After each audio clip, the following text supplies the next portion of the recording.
నిఘా TV news కు స్వాగతం. ముందుగా హెడ్లైన్స్. తిరువన్నామలైలో రేపు చిత్ర పౌర్ణమి.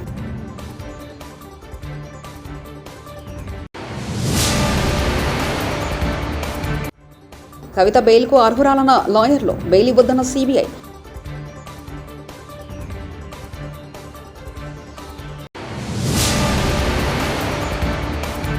జగన్ నామినేషన్ వేసే రోజు నేను నామినేషన్ వేయకూడదా? దస్తగిరి.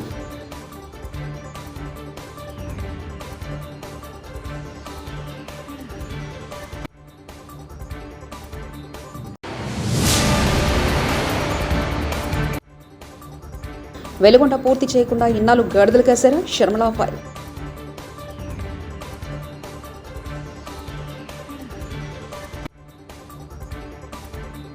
ఈ నెల 23వ తేదీ పౌర్ణమి సందర్భంగా తిరువన్నామలైలో గిరి ప్రదర్శనకు 25 లక్షల మంది భక్తులు రావచ్చని జిల్లా యంత్రాంగంతో పాటు ఆలయ అధికారులు అంచనా వేస్తున్నారు. అందుకు తగినట్లు ఏర్పాట్లు చేస్తున్నారు. ముఖ్యంగా తిరువన్నామలైకి వచ్చే భక్తులకు ఎలాంటి అసౌకర్యం కలగకుండా భారీ సంఖ్యలో ప్రత్యేక బస్సులు నడిపేలా రవాణా శాఖ దృష్టి సారించింది. అలాగే అరుణాచలేశ్వర స్వామిని దర్శించుకునే భక్తుల కోసం ప్రత్యేక ఏర్పాట్లు చేసింది. కృష్ణగిరి ఈ రోడ్ తమిళనాడులోని అన్ని లోక్సభ స్థానాలకు తొలి దశలో అంటే ఏప్రిల్ 19వ తేదీ పోలింగ్ జరిగింది. జూన్ 4వ తేదీన ఓట్ల లెక్కింపు ప్రక్రియ జరగనుంది. ఈ నేపథ్యంలో ఈవీఎంలతో పాటు వీవీప్యాట్ మెషిన్లను కట్టుదిట్టమైన భద్రత మధ్య స్ట్రాంగ్ రూమ్లకు తరలించారు. 2023-24 ఏడాదికి టీడీటీ ఆదాయం 1,161 కోట్లు, 1,031 కిలోల బంగారాన్ని డిపాజిట్ చేశారు తిరుమల తిరుపతి దేవస్థానం. 18,000 కోట్లకు పెరిగిన మొత్తం డిపాజిట్ల విలువ వడ్డీ రూపంలో స్వామివారికి ఏటా 1,200 కోట్లు వస్తుంది. ఢిల్లీ లిక్కర్ స్కామ్లో అరెస్ట్ అయిన తిహార్ జైల్లో ఉన్న బీఆర్ఎస్ ఎమ్మెల్సీ కవిత బెయిల్ పిటిషన్పై ఢిల్లీ రౌజ్ అవెన్యూ కోర్టులో వాదనలు ముగిశాయి. తీర్పును జడ్జి కావేరి బవేజ్ మేరెండుకు రిజర్వ్ చేశారు. కాసేపటి క్రితమే లిక్కర్ స్కామ్లో సిబిఐ అరెస్టులో కవిత బెయిల్ పిటిషన్పై ఢిల్లీ కోర్టులో విచారణ జరగగా కవిత తరఫున న్యాయవాదులు వాదనలు వినిపించారు. మహిళగా కవిత బెయిల్కు అర్హురాలన్నారు. అరెస్ట్ నుంచి విచారణ వరకు ఎటువంటి మెటీరియల్ లేదన్నారు. కరీంనగర్లో కాంగ్రెస్ పార్టీ అభ్యర్థి నామినేషన్ కార్యక్రమానికి సీఎం రేవంత్ రెడ్డి దూరంగా ఉండనున్నారు. నేడు కాంగ్రెస్ తరఫున వెలిచాల రాజేంద్రరావు నామినేషన్ దాఖలు చేయనున్నారు. ఆసక్తికరమైన విషయం ఏమిటంటే కరీంనగర్ సీటుపై అధిష్టానం ఎటూ తేల్చలేదు. రాజేంద్రరావే అభ్యర్థి అంటూ మంత్రి పొన్నం ప్రభాకర్ ప్రకటించారు. దీంతో మాజీ ఎమ్మెల్యే ప్రవీణ్ రెడ్డి సైలెంట్ అయ్యారు. సన్నాహ సమావేశాలకు సైతం ఆయన దూరంగా ఉంటూ వస్తున్నారు. గతంలో పొన్నం ప్రభాకర్ కోసం హుస్నాబాద్ అసెంబ్లీ సీటును ప్రవీణ్ రెడ్డి త్యాగం చేశారు. ఈ గందరగోళం మధ్య నామినేషన్ కార్యక్రమానికి సీఎం రేవంత్ దూరంగా ఉన్నారు. ప్రవీణ్ రెడ్డి వైపు అధిష్టానం, వెలిచాల రాజేంద్ర వైపు పొన్నం. మొత్తానికి కరీంనగర్ స్థానం విషయంలో గందరగోళం నెలకొంది. ఆంధ్రప్రదేశ్ 10వ తరగతి పరీక్షా ఫలితాలు కొద్దిసేపటి క్రితం విడుదలయ్యాయి. విజయవాడలో పాఠశాల విద్యాశాఖ కమిషనర్ సురేష్ కుమార్ ఫలితాలను విడుదల చేశారు. ఆ ఫలితాలను అధికారిక వెబ్సైట్ ద్వారా తెలుసుకోవచ్చు. ఏడాది 6 లక్షల మందికి పైగా విద్యార్థులు 10వ తరగతి పరీక్షలు రాశారు. మత ప్రచారం తప్పు కాదు. ఇతర మతాల ప్రార్థనా ప్రదేశాల్లో, తిరుమల లాంటి పవిత్ర ప్రదేశాల్లో మత ప్రచారం చేయడం మాత్రం తప్పు. రాజ్యాంగం మాట స్వేచ్ఛ ఇచ్చింది. ఎవరూ దాన్ని తప్పు పట్టడానికి వీల్లేదు. నరసాపురం వారాహి విజయబేరి సభలో జనసేన పార్టీ అధినేత పవన్ కళ్యాణ్ సభలో కూడా చెప్పారు, మత ప్రచారం చేసుకునే స్వేచ్ఛ సంపూర్ణంగా ఉంది. జూలియా రాబర్ట్స్ లాంటి ఒక క్రిస్టియన్ మతంతో పుట్టిన వ్యక్తి హిందూ మతానికి మారినప్పుడు ఇక్కడున్న ఎవరైనా సరే స్వేచ్ఛగా మారడానికి ఎవరికి ఇబ్బంది లేదు. నేను అన్నది ఒక్కటి, తిరుపతిలో, తిరుమలలో అన్యమత ప్రచారం మంచిది కాదు. దానికి సంబంధించి మాట్లాడని తప్ప రాజ్యాంగం అదే చెప్తుంది. ఎవరి మతాల్ని, బాబాసాహెబ్ అంబేద్కర్ గారి స్ఫూర్తి రాజ్యాంగం ఎలా ఉంది అంటే ఎవరి మతాల్ని వారు ప్రచారం చేసుకోవచ్చు. కానీ ఎక్కడ అంటే మస్జిద్కి వెళ్ళి హిందూ ధర్మాన్ని ప్రబోధించకూడదు, చర్చికి వెళ్ళి హిందూ ధర్మాన్ని ప్రబోధించకూడదు, అలాగే హిందూ దేవాలయాలకు వెళ్ళి అన్యమత ప్రచారం చేయకూడదు. అదే నేను అంది. ఇది తప్పైతే నన్ను ఉరిదీసేయండి, అది నేను ఈ విధంగా అయితే నన్ను చంపేసేయండి. నేను మాట్లాడుతుంది నేను కన్వీనియంట్గా మాట్లాడట్లా, రాజ్యాంగం ఏం చెప్పిందో అదే మాట్లాడుతున్నా. అలాగే ఈ విధంగా నేను తప్పు అయితే మీరు నన్ను మనస్ఫూర్తిగా అర్థం చేసుకోండి. నేను మటుకు ప్రచారం ఎప్పుడు తప్పని చెప్పలా. క్రిస్టియన్ ఫాదర్లకి, రెవరెండ్స్కి మనస్ఫూర్తిగా నేను తెలియజేసుకుంటా ఉన్నా. మీరు ఓట్లు ఎవరికైనా వేసుకోండి, అది నాకు ఇబ్బంది లేదు. ఈ మాట మాట్లాడితే ఓట్లు పోతాయి, ఈ మాట మాట్లాడితే ఓట్లు తగ్గితే నాకు భయం లేదు. I will always stand for right. ఏది సరైందో అదే చేస్తాను. నేను దానికే నిలబడతాను. కులాలకి, మతాలకి, ప్రాంతాలకి అతీతంగా పనిచేసేవాడిని. ఎన్నికల ప్రచారంలో ఏపీసీసీ చీఫ్ వైఎస్ షర్మిల దూకుడు పెంచారు. పలుచోట్ల భారీ బహిరంగ సభలు నిర్వహిస్తూ వైసీపీ ప్రభుత్వ పాలన, ముఖ్యమంత్రి జగన్పై తీవ్రస్థాయిలో విరుచుకుపడుతున్నారు. ఎన్నికల ప్రచారంలో భాగంగా సోమవారం జిల్లాలోని ఎర్రగొండపాలెంలో నిర్వహించిన భారీ బహిరంగ సభలో షర్మిల పాల్గొని ప్రసంగించారు. ఈ సందర్భంగా ఎర్రగొండపాలెం ఎమ్మెల్యేను ఏకి పారేశారు. ఎమ్మెల్యేగా ఉండి బాగా సంపాదించారని, అన్ని దోచేశారంటూ విరుచుకుపడ్డారు. ఈ చెత్తను తీసి ఇంకో చోటేశారు. అంటే ఈయన చెత్త అని వీళ్ళే ఒప్పుకుంటున్నట్టు కదా. మరి ఎందుకన్నా ఇలాంటి చెత్తకు ఓట్లేశారు? ఏం చేశారు మీకోసం? జగన్మోహన్ రెడ్డి గారికి ఓట్లేస్తే మన రాష్ట్రం బాగుపడుతుంది అనుకున్నాం, అవునా? ఎర్రగొండపాలెం బాగుపడుతుంది అనుకున్నాం, అవునా? ఏమైందన్నా? కనీసం వెలుగొండ ప్రాజెక్టు పూర్తయిందా? రాజశేఖర్ రెడ్డి గారు వెలుగొండ ప్రాజెక్టును తలపెట్టారు. 4,50,000 ఎకరాలకు నీళ్ళిచ్చే ప్రాజెక్టు, 15 లక్షల మందికి తాగునీరిచ్చే ప్రాజెక్టు. రాజశేఖర్ రెడ్డి గారు ఆ ప్రాజెక్టును 60% పనులు రాజశేఖర్ రెడ్డి గారే పూర్తి చేసి వెళ్ళిపోయారు. మన దురదృష్టం వెళ్ళిపోయాడు. రాజశేఖర్ రెడ్డి గారు బ్రతుకుంటే ఆ ప్రాజెక్టు ఎప్పుడో పూర్తయిపోయేది. తర్వాత చంద్రబాబు గారు ముఖ్యమంత్రి అయ్యారు. జగన్మోహన్ రెడ్డి గారు అప్పుడు ప్రతిపక్ష నాయకుడిగా ఉండి సిగ్గు లేదా చంద్రబాబు గారు ఎందుకు పూర్తి చేయలేకపోతున్నారు? వెలుగొండ ప్రాజెక్టును రాజశేఖర్ రెడ్డి గారు 60% పూర్తి చేశాడు కదా అని తిట్టిపోశాడు. జగన్మోహన్ రెడ్డి గారు ఇలాగే మైకు పెట్టుకొని నన్ను ముఖ్యమంత్రిని చేయండి, మమ్మల్ని ఆశీర్వదించండి, మేము గెలిచిన 6 నెలల్లో వెలుగొండ ప్రాజెక్టును పూర్తి చేస్తామన్నాడు జగన్మోహన్ రెడ్డి గారు. పూర్తయిందన్నా? జగన్మోహన్ రెడ్డి గారు ముఖ్యమంత్రి ఎన్ని నెలలైంది? ఎన్ని సంవత్సరాలైంది? 5 సంవత్సరాలైంది. పూర్తయిందా? ఈ ఎర్రగొండపాలెంకే 1,50,000 ఎకరాలకు నీళ్ళిచ్చే ప్రాజెక్టు, 2 లక్షల మందికి తాగునీరిచ్చే ప్రాజెక్టు. మరి జగన్మోహన్ రెడ్డి గారు నిజంగానే రాజశేఖర్ రెడ్డి గారి ఆశయాలు నిలబెట్టేవాడైతే మరి 6 నెలల్లో పూర్తి చేస్తానన్న ప్రాజెక్టు 5 సంవత్సరాలైనా ఈ రోజు వరకు ఎందుకు పూర్తి చేయలేదన్నా? మళ్ళీ వాళ్ళకు ఓట్లేయాలనా? మళ్ళీ అలాంటి వాళ్ళని గెలిపించాలనా? 6 నెలల్లో పూర్తి చేస్తారన్నాడన్నా వెలుగొండ ప్రాజెక్టు. కనీసం ఈరోజు మంచినీళ్ళున్నాయా? రోడ్లున్నాయా? బిడ్డలకు ఉద్యోగాలున్నాయా? మరి ఎందుకు వేయాలన్నా వీళ్ళకు ఓట్లు? 6 నెలల్లో పూర్తి చేస్తారన్న వెలుగొండ ప్రాజెక్టు ఒక్క తట్టెడు మట్టి తీసిపోయలేదు, ఒక్క ఇటుక మళ్ళీ పెట్టలేదు. 5 సంవత్సరాలు పూర్తయింది. మరి ఏం చేసినట్టు? 5 సంవత్సరాలు గుడ్డి గుర్రాలకు పళ్ళు దోమేరా? గాడిదలు కాసారా? 5 సంవత్సరాలు గడిచేపోయాయే, వెలుగొండ పూర్తి అవ్వలేదు. కనీసం తాగునీరు లేదు, కనీసం సాగునీరు లేదు, కనీసం వలసలు ఆగేది లేదు. ఎప్పుడన్నా మన ప్రాంతం బాగుపడేది? వీళ్ళ రాజశేఖర రెడ్డి గారి ఆశయాలను నిలబెట్టేది? వీళ్ళు కాదన్నా రాజశేఖర రెడ్డి గారి ఆశయాలను నిలబెట్టేది. రాజశేఖర రెడ్డి గారు రైతుని ఎట్లా చూసుకున్నాడన్నా? రైతుని ఎత్తిన పెట్టుకోలేదా రాజశేఖర రెడ్డి గారు? రుణమాఫీ చేయలేదా రాజశేఖర రెడ్డి గారు? డ్రిప్పుల మీద సబ్సిడీ ఇవ్వలేదా రాజశేఖర రెడ్డి గారు? విత్తనాల మీద సబ్సిడీ ఇవ్వలేదా రాజశేఖర రెడ్డి గారు? యంత్రాల మీద సబ్సిడీ ఇవ్వలేదా రాజశేఖర రెడ్డి గారు? పంట నష్టపోతే పంట నష్టపరిహారం ఇవ్వలేదా రాజశేఖర రెడ్డి? ఆంధ్రప్రదేశ్లో టీడీపీ అధినేత చంద్రబాబుకు తెలియకుండా హత్యలు జరగవని పోసాని కృష్ణమురళి అన్నారు.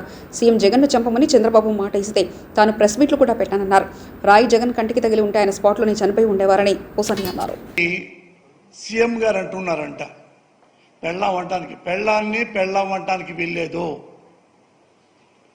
ఏం మాట్లాడాలి? రెస్పెక్ట్గా మాట్లాడాలి. ఇలాగే మరి పెళ్ళాం అంటే జగన్ గారి భార్య భారతి గారిని పెళ్ళాం అంటాం అనొచ్చా? పవన్ కళ్యాణ్ ఎందుకు అనకూడదు? అనొచ్చు. పోసాని పెళ్ళాం అనొచ్చు, చిరంజీవి పెళ్ళాం అనొచ్చు, చంద్రబాబు నాయుడు పెళ్ళాం అనొచ్చు, లోకేష్ బాబు పెళ్ళాం అనొచ్చు, చిరంజీవి పెళ్ళాం అనొచ్చు. ఎప్పుడు అనొచ్చు? మనకి ఒళ్ళు కొవ్వెక్కితే. అర్థమైందిగా? ఒళ్ళు కొవ్వెక్కితే ఇట్లా అంటాం. నువ్వు పెళ్ళాం అన్నందుకే ఇంత ఉక్రోష పడిపోయావు, ఇంత కోపడిపోయావు. మరి మీ అమ్మగారిని అమ్మనాబోతులు తిట్టాడే నీ పక్కనే ఉన్నాడు నారా లోకేష్. ఏమన్నావు? ఏం చేశావు? అట్లీస్ట్ చొక్కా పట్టుకున్నావా నారా లోకేష్ని? మా అమ్మని తిడతావురా? ఎన్నో కోట్లు ఖర్చు పెట్టి మా అమ్మని అమ్మనాబోతులు తిట్టించాడని చెప్పి ఊరంతా ఆంధ్రప్రదేశ్ మొత్తం చెప్పాడు ఈ పవన్ కళ్యాణ్. మరి అంత నారా లోకేష్ని మరి ఎందుకు ఏం మాట్లాడలేదు? మిమ్మల్ని అన్నాడుగా చాలా.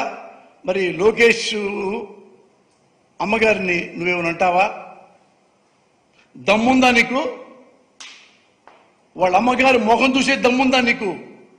ఇది పోస్తావు ఆ పేరు ఎత్తాలన్నా. దీనికి అంత చీప్ అయిపోయాడా ముఖ్యమంత్రి గారు?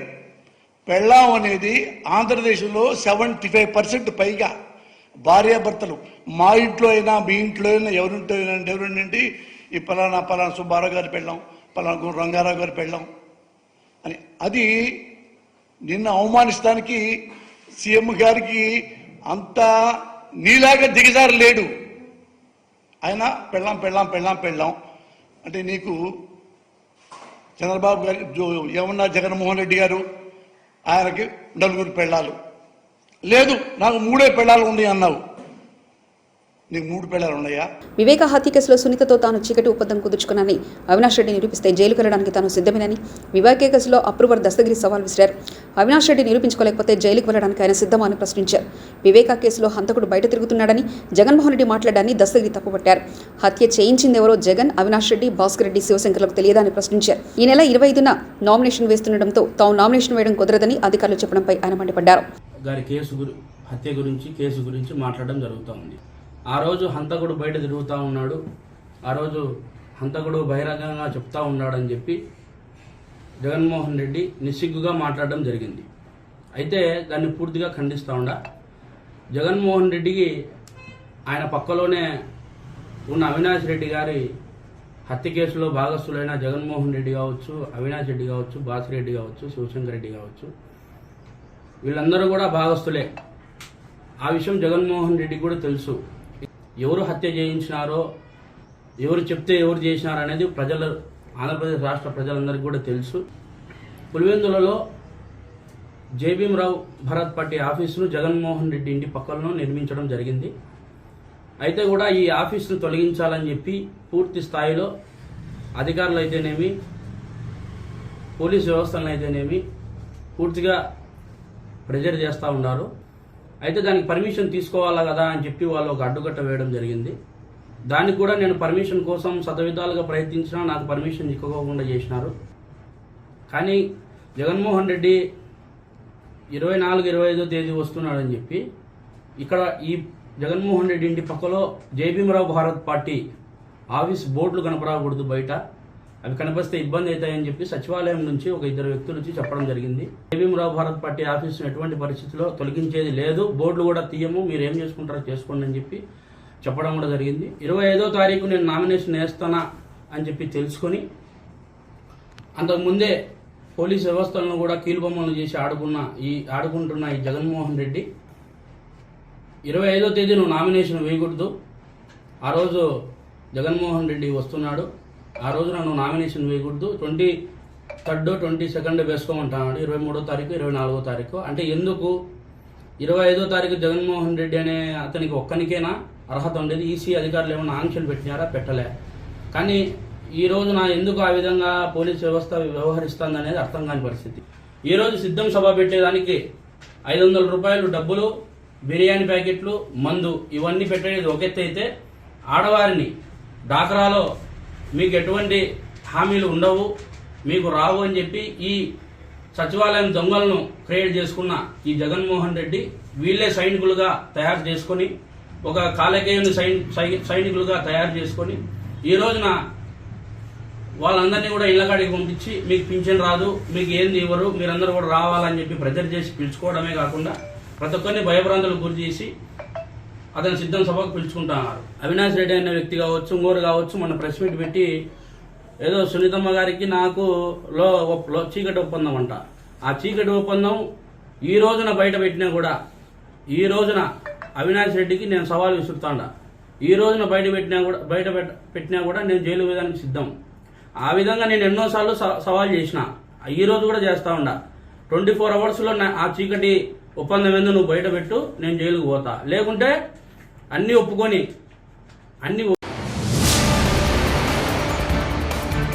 తిరువన్నామలైలో రేపు చిత్ర పౌర్ణమి.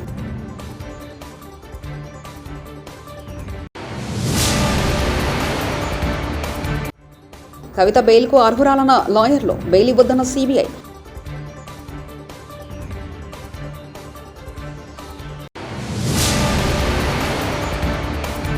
జగన్ నామినేషన్ వేసే రోజు నేను నామినేషన్ వేయకూడదా? దస్తగిరి.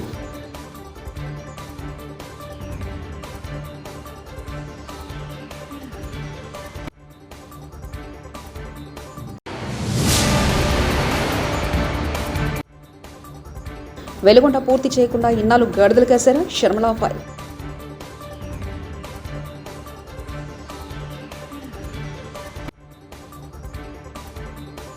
ఇవి బులెటిన్ విశేషాలు. చూస్తూనే ఉండండి నిఘా టీవీ న్యూస్.